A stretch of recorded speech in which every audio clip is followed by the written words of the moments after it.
Welcome to Good Catholic Great Stories, where we explore fascinating stories from and for the world of Catholicism. Hi, welcome to Good Catholic Great Stories. I'm your host, Christian Tappy, and today I'm joined by Andrew Wilson Smith.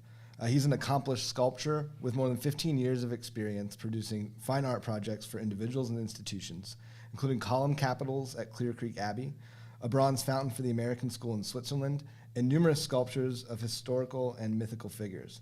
You can find his work at andrewwilsonsmith.com, and you can also find him on Instagram. Welcome, Andrew. Thanks so much for joining us. Thank you for having me, Christian. Great to see you. Yeah, absolutely. Good to see you. So let's start at the beginning. What drew you into kind of the world of fine art and sculpture as a young child? And then also, how did that get cultivated in you growing up? It's something that occurs to me that, American culture at least is not great at identifying and then cultivating. We're good at athletes and bankers and things like that. So how did you kind of get the itch, and then how was that cultivated in you as you were growing up? Yeah, thank you. Well, I had the good fortune, I suppose, to be born and raised in a family that was very atypical in that regard, a very sort of art-focused family overall. So my father was an artist and a professional architect and a professor of architecture. And so I was really born into that world of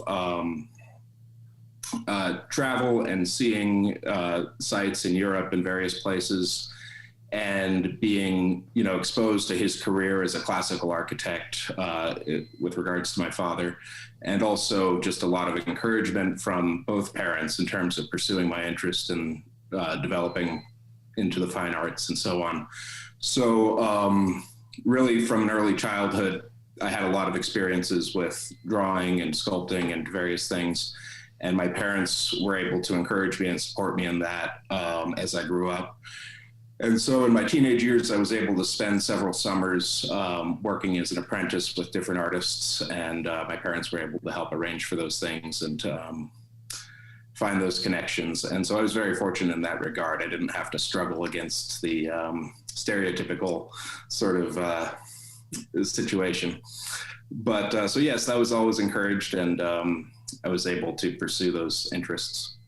That's great. What drew you personally to sculpture, really? Do you have any influences there? Did you see a statue at some point, or was it kind of a slow burn?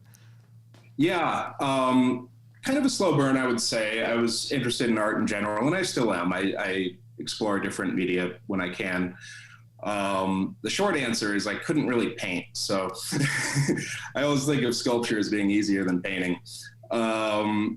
But no, I think I gravitated towards that, and I had a very sort of informative experience working with a couple of sculptors as a teenager, and just really liked the hands-on aspect of that and just all the different tooling and things. So sculptors are sort of the plumbers of the art world, and I think I fit into that category. So let's get into that formal training a little bit. I know that we first kind of got to know each other in Italy. I was doing a semester in Rome, and you were, I believe, studying in Florence at that time. Tell us a little bit about that kind of formal training that you got a little bit later on in life. Yeah, really those were good. I think it's almost, I wouldn't make the distinction the same way. I think that my formal training working with artists was as valuable as the sort of academic training working in schooling situations. So I have a mixed history with regard to that. I went to school in Philadelphia, the Pennsylvania Academy of Art, for 2 years right after high school. And that was very positive in some ways, but it was also disappointing in other ways, because this Pennsylvania Academy had kind of, for a long time, sort of had a reputation of more focus on traditional art methods, and they had actually made it through the 60s and the 70s and the 80s with that focus intact. So in a sense, it was kind of like a sort of Juilliard for the fine arts, in the sense that they were not training you to be a popular musician or a popular artist. They were kind of training a conservation of traditional skill sets. And that mentality in the sort of school was really breaking down by the time I got there in the early 2000s. And so there was a mixture of that traditional formation, plus a lot of really happy modernists, because it was the only place left in the world where they could be avant-garde. They could go to this one last institution and sort of storm the Bastille and become the rebels that they always dreamed of being, but they were, a generation too late. So those years in Philadelphia were very good, though, because I got to spend some time as a apprentice with Anthony Visco, who's a very prominent artist in the Philadelphia area. And so it was a combination there of going to school, but then also spending a few days a week in his studio and more intensely in the summers. So that was quite good. And really, that model goes back for a long time in terms of art education, in terms of the culture of the sort of European academies was that you would go and have your academic training sort of during part of your day, and then you would actually retreat to your atelier to where there was an active artist, either a painter or a sculptor, and you would assist that artist during another portion of your day. And so you really combine two aspects of the sort of theoretical and the manual parts of the work. And so then I spent 1 year following that in Florence, studying at the Florence Academy of Art as well. And that's when I think I got to know you and some of that set that we're doing in a broad semester. That's great. So when you talk about, kind of apprenticing with an artist, what does that entail? I've always kind of wondered, are you rushing to get the supplies for them, getting them coffee? Are you doing actual work on the piece itself? Give us kind of a breakdown of how that works. Yeah, you would think that there's just not that much floor to be swept. So you do sweep the floors and you do make the coffee sometimes, but other than that, you're working right alongside the artist. Now this system, I think at least, it works best in situations where there's a lot of work to be done. So if it's a painter who's making very small, delicate canvases, there's not much work that can be outsourced to a helper in that situation. But painters doing very large canvases that just need a whole 10 square feet of blue and, things like that, they can use help. And sculptors always can use help because there's just heavy lifting involved. And there's a lot of stuff that you can be learning on the job and be useful. And I always tell people if they want to help, they can, I'll make a good use of 3 hours of their time. And I do that a fair bit, actually, where I can have people come help and be pretty useful within a week or so. There's certain skills that you can pick up pretty quickly, depending on what they are. So with Anthony, which was my most extended apprenticeship, really on the first day, he was working on a big set of life-size figures. It was the first one I think I helped him on was St. Thomas of Villanova, and that was a life-size statue of the saint plus the sort of adjacent figures, 2 children that he was providing alms to. So with that figure, the first day, Tony had said, all right, thanks for the coffee, and now start working on the hair of that child. And, I did a little bit, and just you're trying to imitate the teacher or the master's sort of technique as best you can, and that's a good way to learn. And in that case, what he would generally do was he would mass out the figures. You might think, for example, that you would have the assistant do the early work and the artist would come and do the finishing touches, but it's kind of the opposite. Tony would work for a week or two by himself, get the figure established, and then there's just a lot of finishing work that anybody can do, really. So myself, and usually there was 1 or 2 other assistants at the time, we would kind of do that labor of finishing up the sculpture that he had already sort of imagined and created. And then we would help with casting, which is a whole nother process. And again, that's something that I teach people in a day, and then they can do it, for a few weeks at a time. So, yeah, that's what it's like. And it's great because you're in conversation, you're among just a few people working in a quiet space, and occasionally you put on music or the radio. But other than that, especially if there's good dialogue going, that could be a really nice work experience, actually. That's really great. I find it fascinating. We'll get into some of the more kind of philosophical art history and the purpose of art in a little bit, but I do want to dwell on kind of the physical aspect of this for a little while, because I find it fascinating. It goes against maybe some of the generalizations people have about artists, right? There's especially with sculpture, I think there's a lot of it's physical work, and it can get messy and dirty and heavy. I think it's the statue we're talking about with Anthony Visco. There's an image on your Instagram where you're just like hanging onto the sculpture trying to get it installed, and it's a great look and kind of a cool behind the scenes look at what an artist is doing, and some of the work you're doing in churches. There's like welding and sparks flying and grinding, and it's not all kind of this delicacy. It's an interesting mix to me. Yeah, well, it takes work to create anything tangible in the world, and absolutely that particular case. Yeah, if people want to look at the Instagram and find that, it's a fun photo because basically we had a crane. This was a bronze statue, so it weighed, I think, 600 pounds or something. And the problem was where you could put the straps, it just created an imbalance, and they were trying to mount it onto the granite pedestal.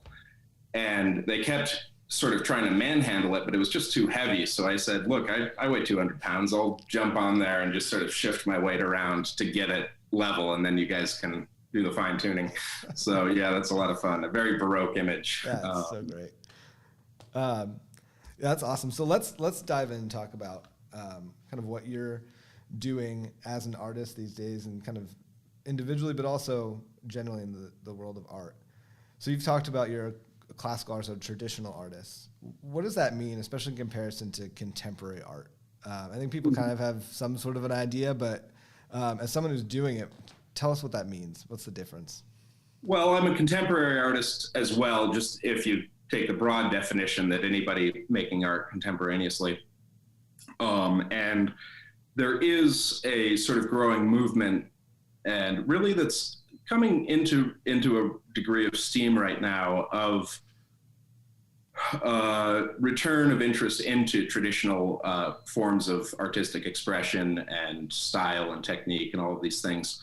So that's definitely less celebrated in the media, but it's a very strong trend that's been happening for quite a while, but especially during the 21st century. And so I don't have any particular animosity to what you might think of as modernism or mainstream 20th century art. I mentioned my father was an artist, but his mother also was a painter, and so my grandmother. And that's really the image that I have of a grandmother is someone who's making gigantic abstract canvases with broad color and really in the sort of vein of the 1950s and 60s. And that's great. I love her work. I have her work hanging on my wall, but it sort of seems old-fashioned to me. And so there's a lot we could talk about in that regard. I think a lot of it is just sort of cultural trends and fashions that come in and come out. A lot of it really, though, also just has to do with, an active decision to promote one cultural value over another. So this is a moment where there's a return to an enthusiastic kind of view of a more traditional art forms, and especially among the Catholic Church, but in culture more broadly as well. Yeah, talk about that a little bit in terms of, it's not necessarily you're a contemporary artist, as you mentioned, and it's not as if everything that you do looks like a Greek statue would have looked thousands of years ago. You have your own kind of take on things, and the imagery is different. It's not just carbon copies of older things that you've found. So when we talk about traditional or classical art, is it more of a mindset or kind of what you're trying to say through that art, as opposed to necessarily the medium or how it looks? Certainly. I think all those things would come into play, the sort of the mindset of the artist, of the client. Really, we're in this bad habit, I think, of talking about artists ad nauseum, but if we want to understand culture and the visual culture among which we live, we have to kind of conceive of a pair of things. We have to talk about the client and his patron. One reason, for instance, that I decided to do sculpture rather than maybe filmmaking would be that I have more control artistically over a sort of small budget sculpture, something that might range, to $10,000 to $100,000 project, versus if you want to make a movie, there's so much more money involved, so much more people involved, and you as an individual artist have a less chance of controlling that process. But even that being said, I really, I just can't afford to make art for myself. I would just, not be able to pay the mortgage, and especially with a family. So you can't afford to be a total dilettante unless you're able to be a dilettante, which might be nice. But you need a patron, and the patron has a big influence over the art that gets patronized. And so the artist is important in terms of creating that style, creating that movement, but equally so are the patrons who allow that to happen and encourage different things by the choices that they make. So I don't know if that's exactly where you were going, but the sort of decision of the artist will be part of that equation, for sure. Yeah, absolutely. So there's something I read, something that you had posted, or I think you'd done an interview before, where you talked about kind of monuments and sculpture today as opposed to in past societies, and how people don't like them, artists don't like them because they're not about them. I think is the quote that you said. So I was kind of thinking about that when we were talking about traditional or classical art, and kind of aiming at times, not that modern art can't do that or doesn't do that, but I think aiming at something perhaps a little bit bigger than maybe the person depicted in the sculpture or whatnot, and really digging into those deeper truths. Obviously, sometimes, as you said, you gotta pay the bills, and maybe someone wants a statue of their uncle, and you do it. But can you talk about that in terms of how much of your art, consciously or subconsciously or actively, do you pursue that kind of deeper meaning in the work that you do? Yeah, sure. I mean, I think that quip is generally true.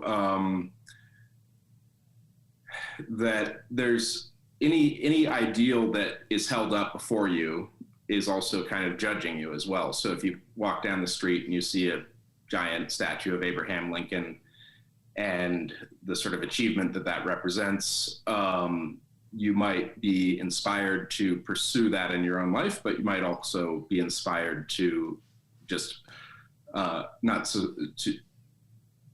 to essentially feel rejected by that judgment. And so probably I said that years before it became such a sort of normal occupation to tear down all these statues, but it was true then, and it still is true, that these things that our culture in the past has glorified still judge us today, right? And this is why it doesn't stop with sort of notorious characters like Saddam Hussein or, a notorious Southern general, but it continues on down the line to any kind of depicted figure. So obviously my, answer to those questions is just to build more monuments to more people, because that would keep me in business. Yeah. But in terms of the 20th century trend in the United States and in Europe, it was to get away from specific individuals and get to more abstract representations. So that's one thing to consider.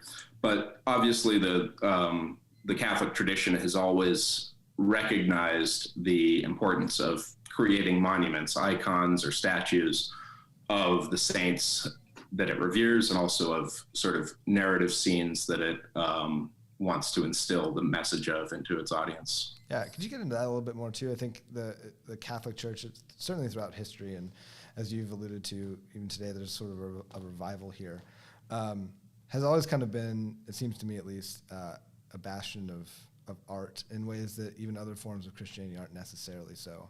Obviously, Orthodoxy has icons and things like that, but I think even Greek Orthodox are a little more reserved in their art. Protestantism has always had kind of a little bit of a issue at times, depending on the sect, with sacred art. But tell us a little bit about how the Catholic Church, in particular, lends itself as a muse, or gives you a good way to operate as an artist and as a Catholic. Yeah, no, that's a great question, and it's a huge one. We could spend hours trying to analyze the sort of history of artistic representation within the church, because it's very complicated and it's changed dramatically over time to emphasize different things. There's also, though, a great degree of consistency that we don't even necessarily recognize how consistent our artistic forms have been over time, because there are also, a broad set of differences. So if you want to think if we spend a few minutes on this, I think you can start, this is my view, and it's not particularly rooted in scholarship or things. It's more a sort of personal assessment, and there may be things that would seem, and some of my assessments kind of reject mainstream art history as interpreted over the last couple hundred years. But if you want to do a really quick look, we can sort of understand that the first thing that happened is a major transition from the Hebrew faith, where imagery was very restricted, to the Christian culture within which it was quite liberally used. And that has everything to do, according to our theology, with the incarnation itself. So we understand the Old Testament as being restrictive of images, especially images of God, in terms of the New Testament with the revelation of God, and we're allowed to depict the God that was revealed to us as he depicted himself. So there's a major theological transition that happens from Old Testament to New. And the first thing that happens then also is that early Christians, especially in the Roman territories, sort of readapted Roman art to their Christian purposes. So they weren't coming from having a sort of longstanding unique cultural tradition. So they took the tradition that was available to them and they modified it to be appropriate for their use. Just like with architecture, they modified the Roman basilica, which was a governmental kind of structure, to become a structure for Christian worship, because a Roman temple was useless to big congregations. A Roman temple was just a tiny little sanctuary to sacrifice animals, but not for large gatherings of people. So they actually took the Roman sort of courthouse, the basilica, and they used that for their worship. So similarly, you would take, say, a traditional image of Apollo and then adapt that to become an image of the sort of Christ figure. And so these early images of Christ would be beardless and would be carrying some of the attributes of the god Apollo, who was similar in some aspects. So this period of early development was important. And this is going on both in the East and the West, and they're more unified under the empire during that time. But you then start to have a split between the sort of Eastern cultures and the Western cultures as the sort of Roman Empire starts to collapse and split and fracture. So you do start to get slightly different directions of art in East and West.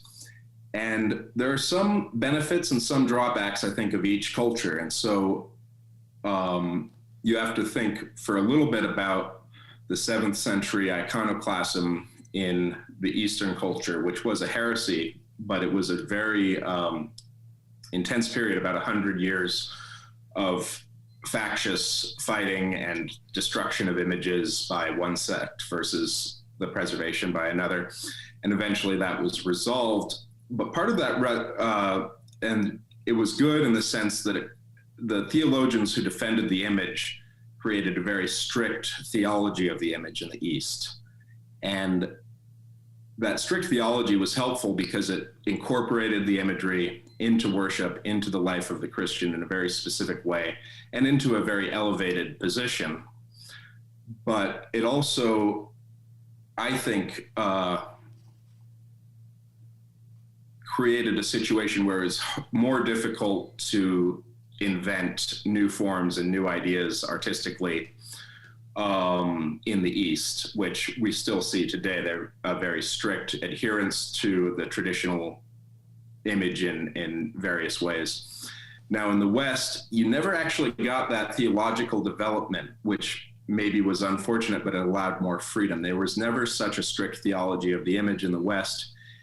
But what tended to happen, and this is important, was I think a little bit of a intellectual mistake that happened in the early Christian period in the West.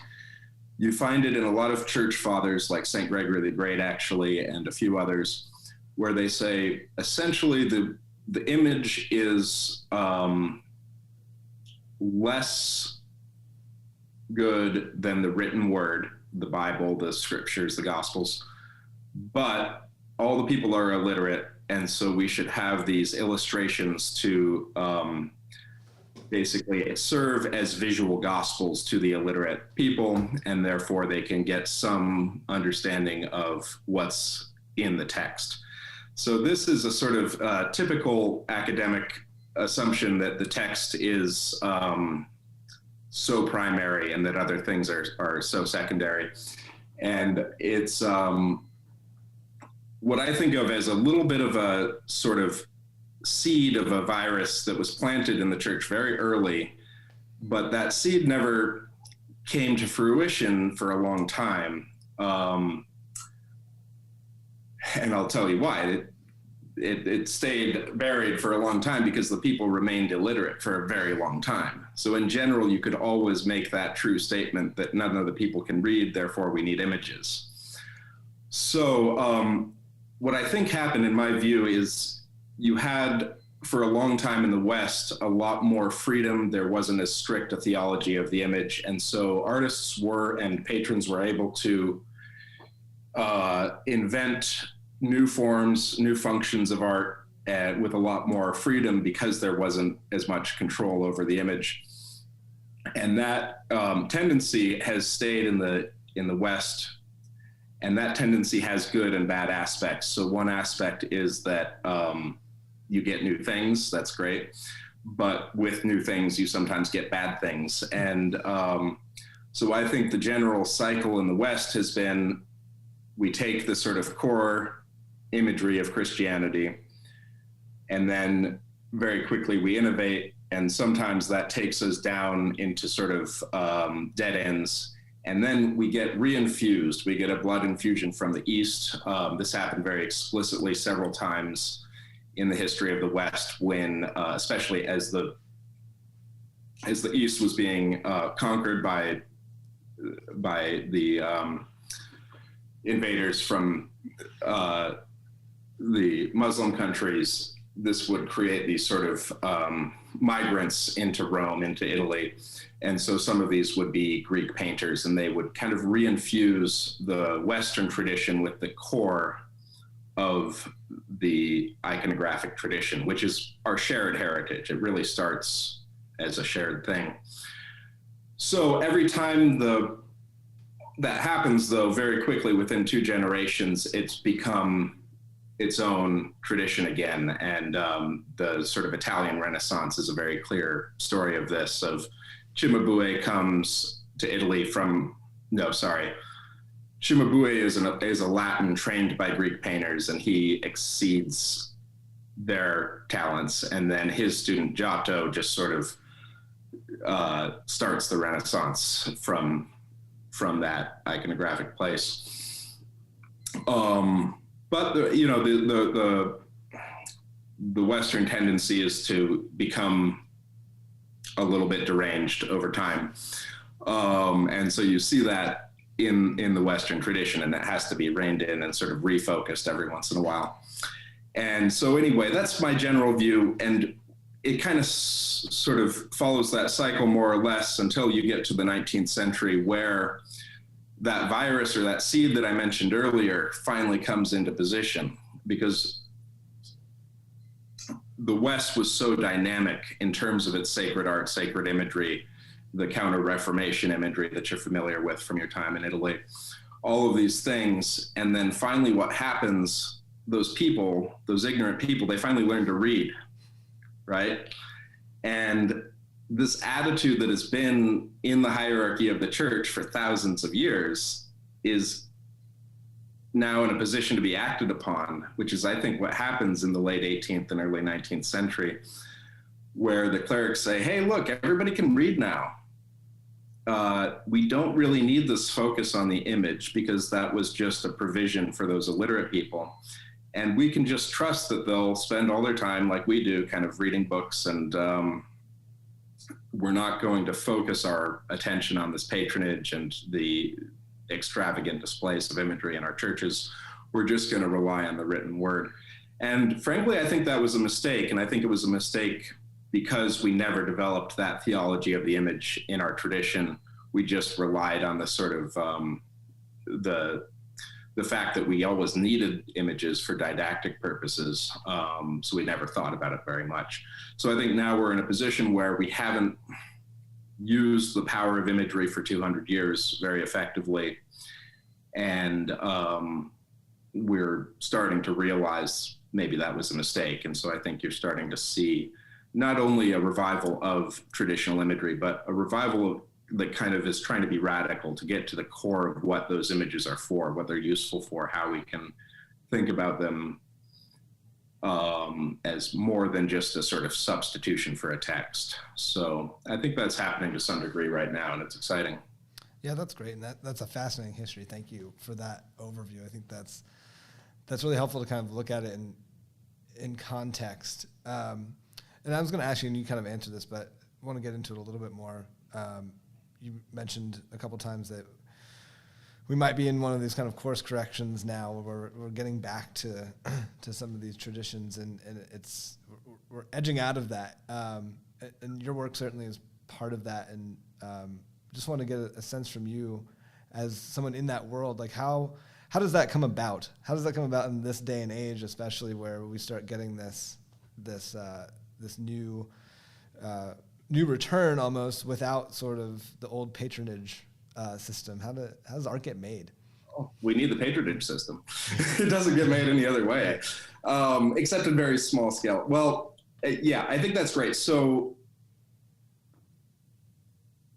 building on that last long monologue, this happened recently, where a friend of mine who, like myself, is more interested in the Western tradition, was telling me that, she was concerned a little bit to see how enthusiastic people in the West were these days over Byzantine iconographic images, right?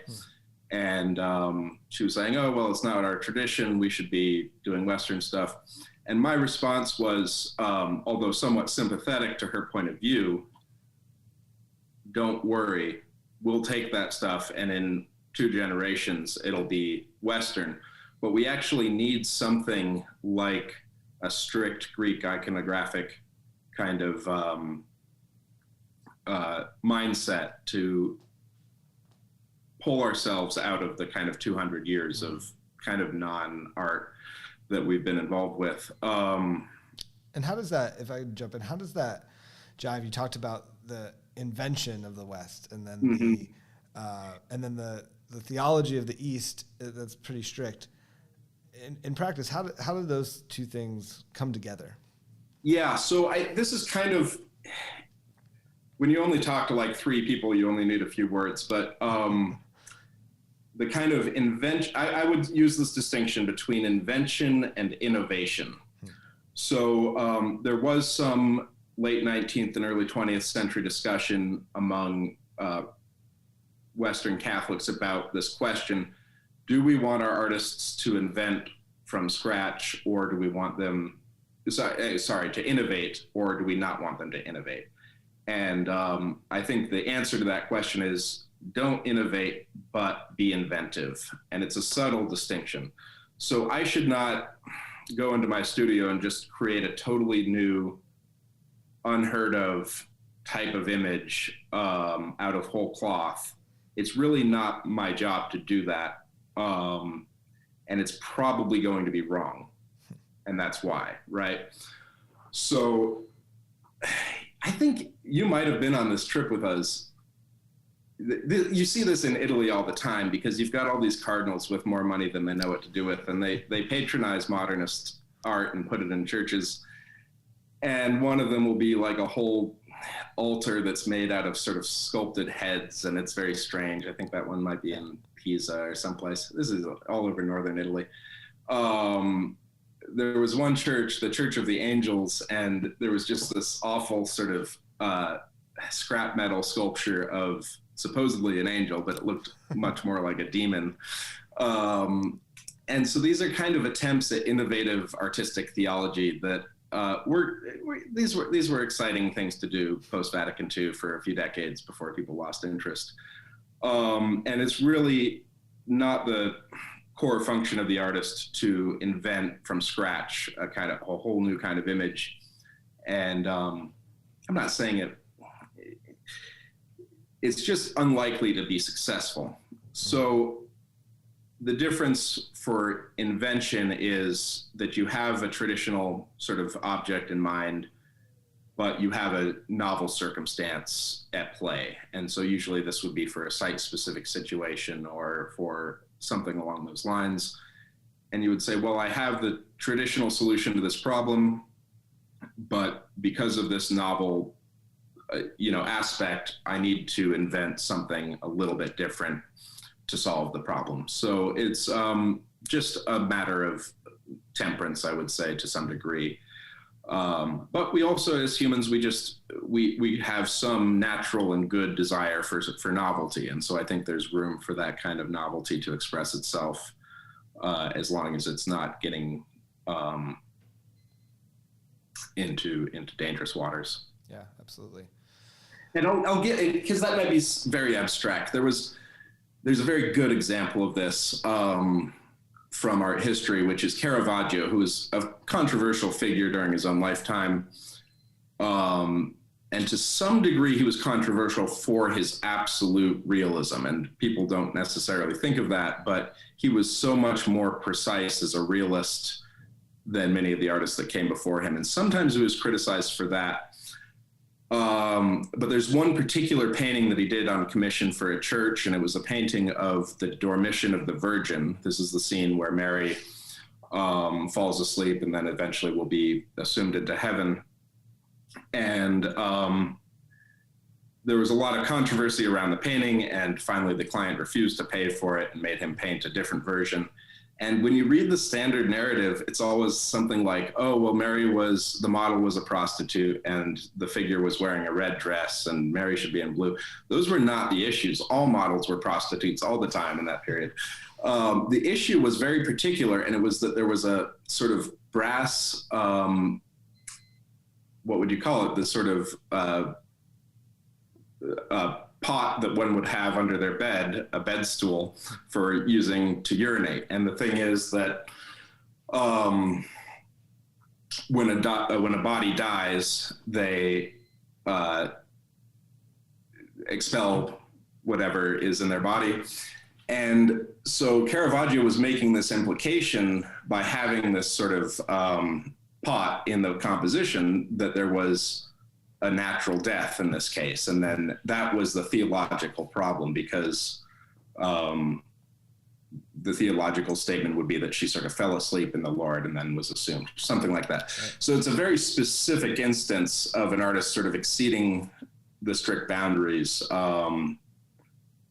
in terms of getting into the realm of theology.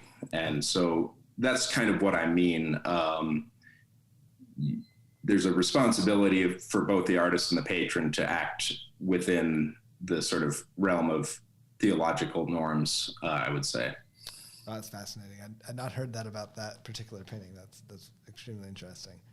And that's a good, I think, example of what you were talking about earlier. So thanks for that. Let's keep it on kind of concrete examples. I'd love to. I think you've prepared to be able to show us some of your work, and its ranges from portraiture or statues or busts to larger pieces that are integrated into architecture to bronze fountain.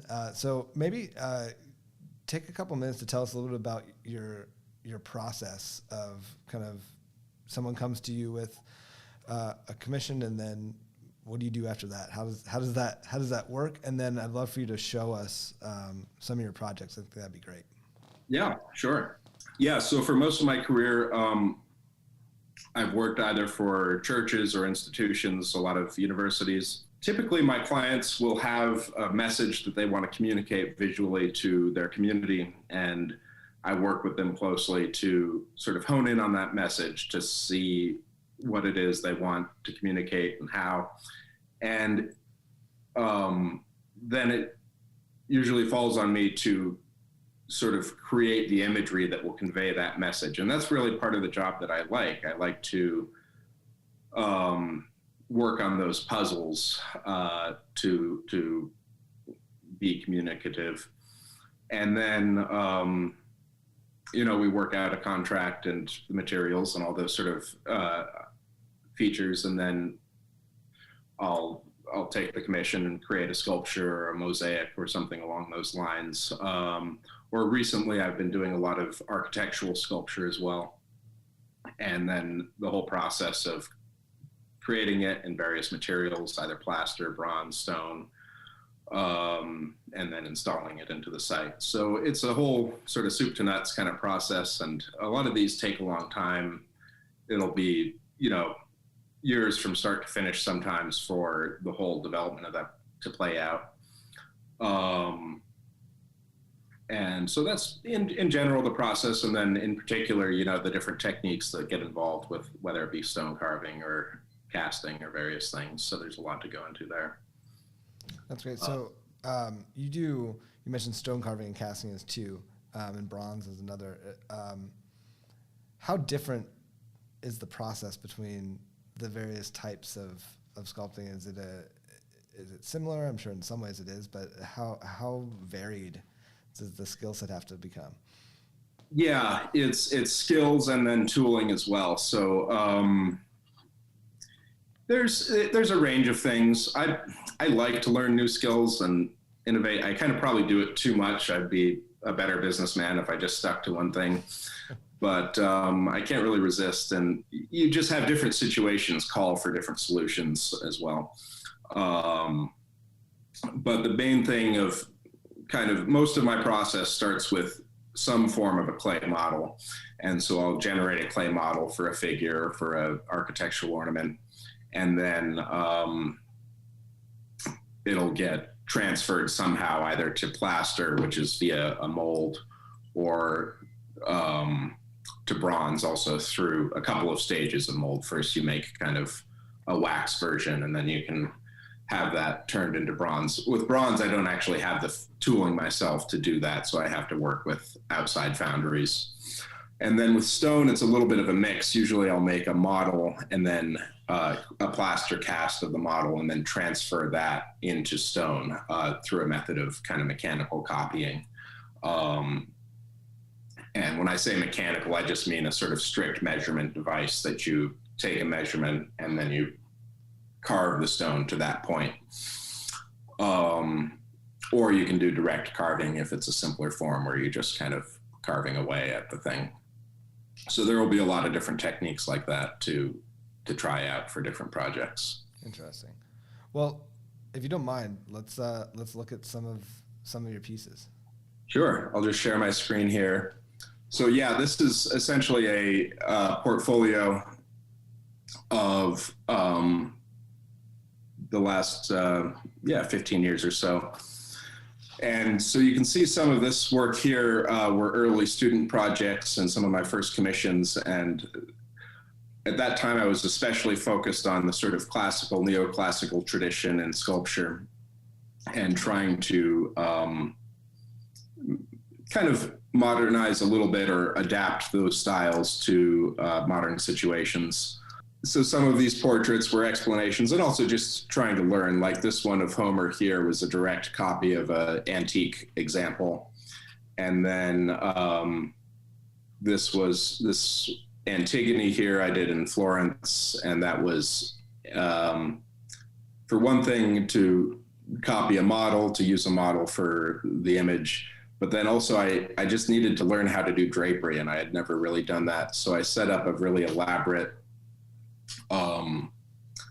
actual piece of cloth and set it all up on a dummy, and then kind of copied this sort of drapery situation to learn that technique. This one here actually was after I did the sort of Greek Homer.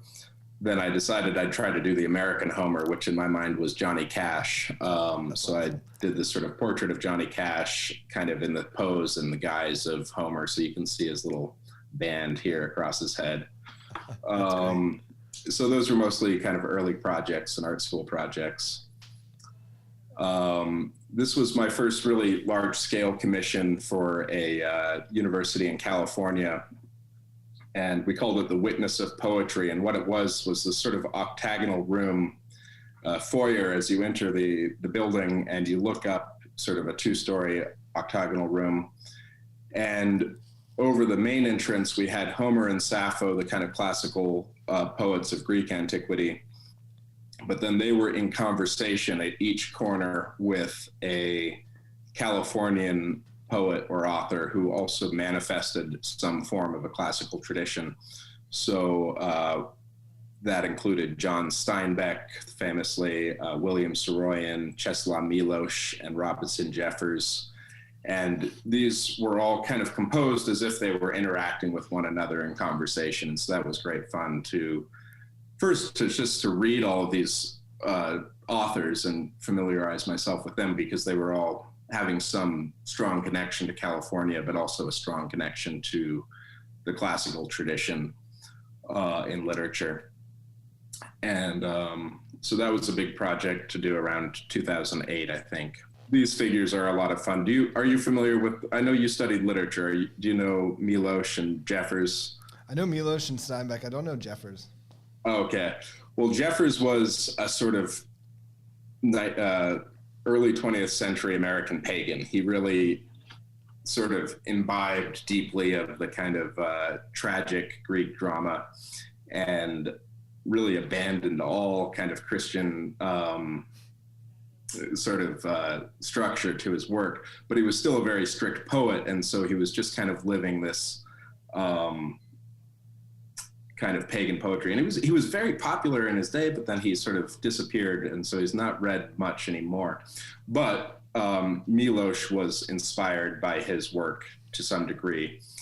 And Miłosz came to reside in Berkeley for the last 20 years of his life, and so that's how he got into California from communist Poland. But they're here shown as the kind of great Christian optimist with his gigantic tower, the Campanile from the Berkeley campus, versus the pessimistic Jeffers, who's sort of pointing downward and holding up his own personal monument. He lived by the seaside with his wife, and he would drag these granite boulders up to their kind of plateau, and he built his own cabin, and then he built this sort of crazy tower in which to sit and contemplate the meaninglessness of the world or something. So, these are just a great pair to have in conversation. So that's one of the things you can do when you're doing more than just one portrait. You can try to have a group of figures that are communicating. That's amazing. And then this was the next major project, was the stone carving work that I did for the monks at Clear Creek Abbey in Oklahoma. And this is a fairly large portal to the main entrance to the church, which the monks had asked to honor the Annunciation in the capitals of the portal. And so these, you can't see them well, but if the viewers want, they can go to my website, andrewwilsonsmith.com, and they'll find more images of this. But it's the Annunciation scene kind of spanning the portal, and then the lintel featuring the 12 apostles. And this is a very traditional kind of motif from the 10th through the 13th century in Europe to have this format. So here's one close up from the scene on the side of the Capitol where the angel is giving his message to Joseph while Joseph is sleeping. So St. Joseph's dream. And then you can see additional close-ups of the apostles. And again, trying to get, so this is very typical in terms of the format, to have the lintel, to have the 12 apostles. But in the authentic kind of Romanesque manifestations of the tradition, they're really sort of symbolic figures. They're kind of all the same. There's nothing distinguishing one apostle from the other. And they're really rigid, essentially, just sort of sitting. Sometimes they're more lively, but in this case, we kind of combine that Romanesque tradition, but also with a more developed Baroque tradition to have, first of all of the different elements that would characterize the individual apostles. So this is St. Thomas, and he's using a carpenter's square to measure the trueness of a block, for example. And Thomas is also the patron saint of architects, and so that's why he's shown with his kind of tooling, but the double meaning of discovering the truth of things. And then here, trying to have the figures interacting with one another. And that is common also in this composition. And so this one, Simon and Jude are kind of having this conversation across the space of St. James the Lesser, who's trying to write his epistles. And so I thought that was sort of a fun little joke to have these kind of rowdy people next to you while you're trying to get some work done. So that was a long-term project, really from about 2010 to 2013, working on this, about 2 years of carving total. But that was a great project. I really learned to carve stone on this job as well. So that was unique, and a unique opportunity. You just don't have jobs like this very commonly. But the monks at Clear Creek really had the mentality to do these elaborate projects. And then they had another artist who came in, and he actually recently finished the tympanum portion with the figure of Christ and with the 4 evangelists. And so that's actually been unveiled just this past October, which is exciting. And these are just some examples. This is from the new cathedral that was just built a few years ago in Knoxville, Tennessee. And I had the opportunity to help design with the architect, but also then to create and cast all the architectural elements. And so these are 4 different projects from that one cathedral to have different capitals and things, and this elaborate sort of drapery that we sculpted for the baldacchino. That's beautiful. So that was quite fun, and really a great example to show how far we've come in the last 20 years in terms of the sort of aesthetics that are mainstream now in the Roman Catholic Church in America. Yeah, absolutely. And this is, often you have conversations with people who are discouraged about the state of aesthetics within the church, but I try to remind them, when we are building new things, this is more the style we're building in typically than the kind of things you're familiar with from your childhood. So this is great to see that a sort of Middle America diocese is committing to beauty and to durability as well. The great thing about the 60s is they built so poorly that all that stuff will erode and fall apart within our own lifetimes. But this church, which is huge and has a big dome and has all of this decoration, it also has a kind of 200 to 300 year planned lifetime that they're just committed to building structurally sound buildings in this case, which is so atypical in the American construction industry, where everything is built for a kind of 30-year time frame. Yeah, that's great to hear. So this is great news, I think, to see that this is starting to become more normal. Yeah, that's beautiful to see churches like that, and the commitment, as you said, to beauty and longevity, and it's good to see. Yeah, well, I was so irritated. It just happened today. I was listening to a podcast with Dana Gioia, who's terrific, Catholic poet. And the gentleman interviewing him said, well, Dana, where are the great Catholic cathedrals being built today in America? And he said, oh, well, I'm sorry, Tyler, there aren't any. But I was so mad. I said, look, they're in Knoxville, Tennessee. They're not in California where you live. They're in Tennessee. They're in Texas. They're in, Virginia. They're in the South because there's a massive kind of transition happening in the U.S. where all these corporations are moving to the South to have better business environments. And that drags Catholics with them in terms of people who work in these corporations. And so they're finding just a need to build churches in places that didn't traditionally have large Catholic populations. Yeah, absolutely. But when they do build these churches, they're more along these lines, and there's a few very strong architectural firms that are providing this architecture as well. Yeah, absolutely. I did a book recently, by the way, a few years ago, actually, at this point. With Dana Gioia, so I'll have to call him up. I'll have to give him a message and say Andrew Smith and some others have things to say about that. So, well, it was a great Tyler Cohen's podcast, I think it was, and a great interview in general, with that one mistake excluded. But yeah, then just a few other slides here. These are some more recent projects. This was one on top for an actual law school, St. Mary's Law School in San Antonio, Texas. And this was a lot of fun because the client wanted some religious imagery, but I said, no, I don't want to give you religious imagery. You're a law school. You should have, imagery about the law.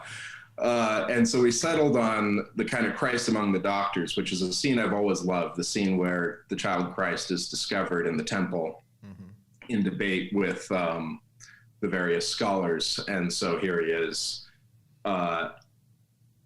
with this, again, kind of disagreement between two people and Christ mediating that. And then on this side, you have the Holy Family entering the scene, but the rest of these figures are just sort of in attendance on the discussion. Very cool. This one here was more of a personal project, a kind of Pietà or lamentation image that I developed a few years ago. And then a fun little statue project, the Imelda Lambertini, kind of blessed, a saint, I think, yeah. But anyway, a sort of child saint. And we did this one as a reliquary, and I was playing with these sort of Baroque ideas and medieval ideas to try to create this kind of exuberant reliquary statue. That's great. Thank you. What are the materials on that one? Are they two different ones, or how does the gold is? Yeah, the gold and silver. In this case, I made a couple of versions of this. One was in bronze, but then I wanted one for myself, so I made this one in plaster. Again, I can't afford my own art, but this is in plaster and then gold and silver leaf applied on top of the plaster. So that's how you get that metallic effect. Yeah. Really cool. And then this last slide is the Jubilee portal that was done to celebrate the 200th anniversary of a parish in Ohio. And so this is actually a mosaic, quite large scale, about 8 feet wide and 4 feet tall. And then the image of a sort of very traditional image of Christ Pantocrator to greet people as they enter into the church. This is kind of in the narthex. But the fun thing, as well as developing the imagery, was kind of creating a plaster frame for the mosaic. And this particular town was Lancaster, Ohio, where they had specialized and still do in this sort of decorative glass industry, especially in the 19th century. So I was able to make these little columns that you see down here out of patterns from this kind of elaborate glass work. And then these little round rolls that are in here. And that was great fun because everyone, as they entered the church, recognized those patterns immediately. They started touching them and seeing, saying, oh, my grandfather worked in this factory making these things. That's this pattern. That's that one. They really were able to relate on a local level, on a communal level, to this subtle feature of the artwork. So I try as much as possible to do those kinds of things as well. Similarly, there's a lintel here depicting a kind of heavenly Jerusalem, but using the buildings from that small 19th century town. So the church itself in the center, and then just various sort of civic structures and whatever buildings I found interesting from wandering around town are kind of depicted here in this sort of Jerusalem feature. And again, just giving people a way to relate personally to the artwork, I think, is important. Yeah, absolutely. So I think that's the end of that portfolio. And yeah, thanks. People can always find those things though on Instagram or on my website as well. So yeah, that's great. And we'll link to we'll have a link to the website and the Instagram down below if you're watching on YouTube, or it'll be in the description if you're watching, listening on our site or on Spotify or somewhere else. So please do check out Andrew's website and Instagram to see all of his great work. And thanks for showing us that. That was a pretty cool tour into your work and kind of the state of art today in general. Is neat to see. Before I let you go, I wanted to ask you just one or two more things. One relates to, I think, that last piece you showed us, and you're incorporating, elements of the town, and it's very clear that this is not for elites to look at or whatever. It's bringing art to the people, I think, in a really clear way, and incorporating things that they would know and recognize and things that they love and are familiar with. Any advice for people who want to get into art, want to learn how to appreciate art, whether it's new art that's being created or old, but have kind of had barriers there or don't know where to start? I know a lot of people tend to think like this is for higher class, or I've got to go to museums and I don't understand what I'm seeing. Any advice for people just to start appreciating art more in their daily lives? Yeah, no, it's a great question.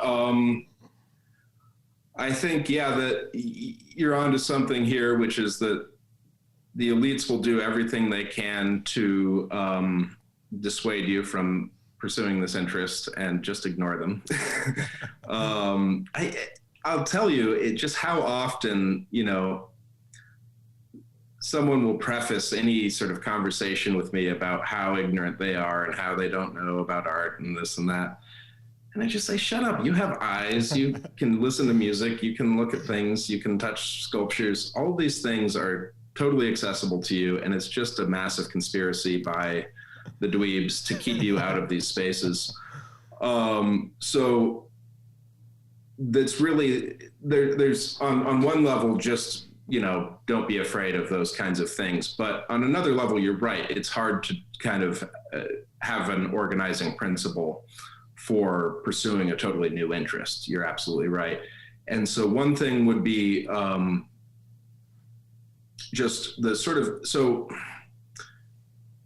if depending on where you are, you might like to start where art history kind of starts with someone like Vasari, and he's actually quite readable. You can read Vasari alongside trying to look at the images. He's sort of the first art historian to some degree. but there's a lot of, one place that is maybe a better starting point for a lot of people might be John Ruskin. He's famously wrote The Stones of Venice, which is a very good introduction for a lot of people to art and architecture, especially of the Renaissance period. I've always liked a modern character, I think his name is, Ross King, and he wrote several popular art history books about Michelangelo, Brunelleschi, various figures like that. It's a good place to really learn a lot about Michelangelo, for one thing. There's a couple other sources I like a lot. So for people who are more interested in this kind of contemporary thinking about traditional art forms, one thing that I've enjoyed a lot has been a podcast by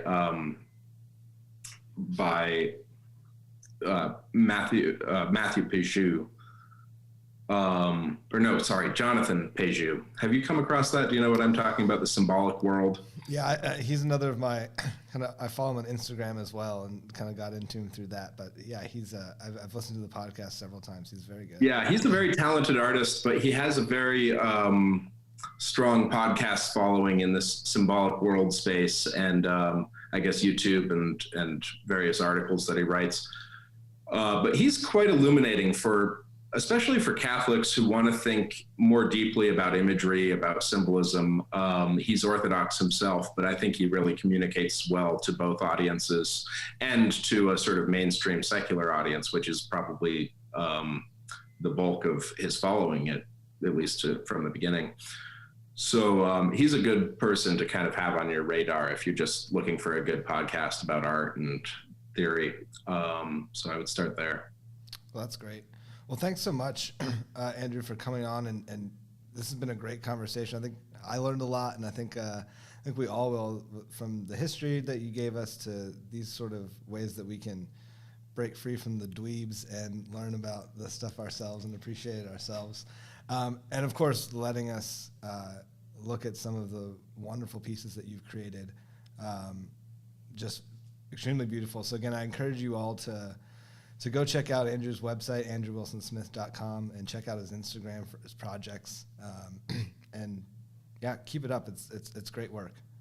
Great. Well, it was a real pleasure talking to you, Christian. I wish you every success. And I think you're kind of new to this company, right? Yeah. Been here about a year at this point. So that's great. Congratulations on the change. Thank you. All right. We'll hope to see you in person sometime soon. All right. Thanks. Take care. God bless. Thank you for joining us on Good Catholic Great Stories. If you enjoyed the show, please be sure to leave a review and subscribe. You can listen on Spotify, Apple Podcasts, Google Play, and wherever podcasts are available. You can also watch the videos of these podcasts on our Good Catholic YouTube channel. Learn more at goodcatholic.com. Thanks for listening, and God bless.